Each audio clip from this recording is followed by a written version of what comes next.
अस्सलाम वालेकुम, आप देख रहे हैं सिटी 11 न्यूज पाकिस्तान HD। खबर शामिल करते हैं जड़ावाला से। हमारे नुमाइंदा मोहम्मद शफी की रिपोर्ट के मुताबिक साबका वजीर मुमलिकत मोहम्मद तलात चौधरी ने कहा कि मौजूदा रिलीफ पैकेज बहुत बड़ा धोखा, कौम के साथ संगीन फ्रॉड। सिलेक्टेड वजीर आजम का कौम से खिताब।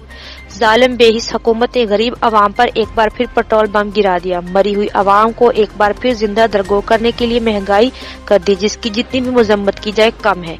इन ख्यालात का इजहार उन्होंने गुज़िश्ता रोज चक नंबर 65 गाबे में हाजी मोहम्मद अशरफ के बेटे चौधरी असामा अशरफ की दावत वलीमा में शिरकत के मौका पर मोअज़्ज़िन से गुफ्तगू करते हुए कहा। उन्होंने कहा कि आने वाला दौर नवाज शरीफ का है। चोर हुकूमत पिछले 3 सालों से मुसलसल झूठ बोलकर 2 नंबरी के तमाम साबका रिकॉर्ड तोड़ रही है।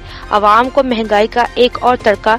घी की कीमत में 38 रुपए इजाफा, जबकि चीनी 160 रुपए, जबकि पेट्रोलियम मसनूआत 140 से तजावजात कर चुकी है।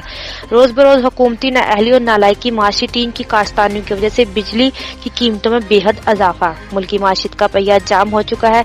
इस मौका पर मोहम्मद हसन अरशद चौधरी, मियां शबान हैदर, चौधरी मुजफ्फर तारक, चौधरी मुबश्शिर तारक, चौधरी रेहान तारक, मियां अवैस, मियां बिलाल और दीगर भी मौजूद थे। मजीद खबरों के लिए देखते रहिए सिटी 11 न्यूज पाकिस्तान HD।